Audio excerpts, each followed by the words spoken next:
Hi everyone, this lesson is focusing on solving one-step equations.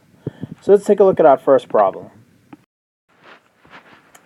We have x minus 7 equals 13. Now when solving one-step equations, your main goal is to get the variable by itself. So in this case, we want to get the x by itself. So the first thing I like to do is draw a line right down the middle of the equation, splitting the equation in two. Here's my line. It should go through my equal sign. Now I have two parts to my equation, or two sides, I should say. So, where it says x minus 7 equals 13, I said earlier we want to get the variable by itself, so we have to move the negative 7. How do we move the negative 7? Well, it's easy. We just do the opposite, or what Mrs. Williams was calling the inverse. So the inverse of negative 7 would be positive 7. So I'm going to add 7 here, which makes these two numbers cross out. And now if I add 7 to one side, I also have to do it to the other side of the equation to keep it balanced.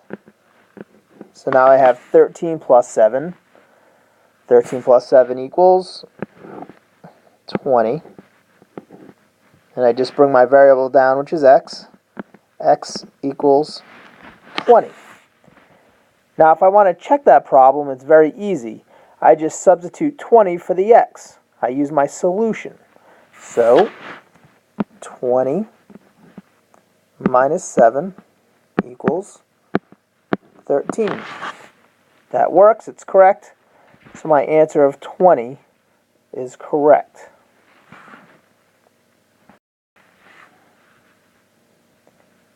Let's take a look at another problem. We have 3 plus p equals 8. Again, we need to solve for p. In order to do that, we have to get p by itself. So I'm going to split my equation into two pieces by drawing a line down here. Now I need to find a way to get p by itself.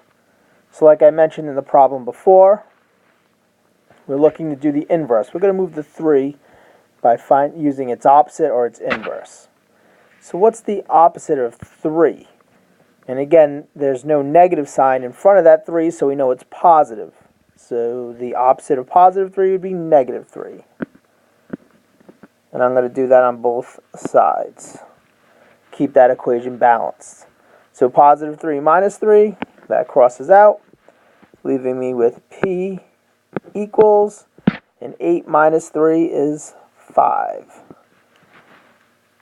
So my solution is p equals 5. If I want to check that, I just put my solution right into the equation. 3 plus, instead of p, I'm going to write 5. 3 plus 5 equals 8.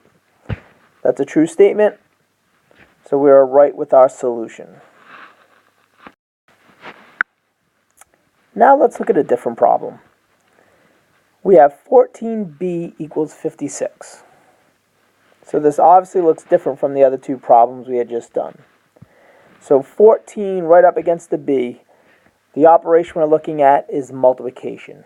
So we have 14 times b, or 14 times or multiplied by some number, equals 56. How do we solve?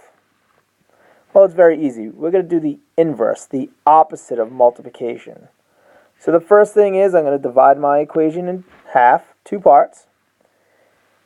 And now I'm going to do the opposite, or the inverse of multiplication, which is division.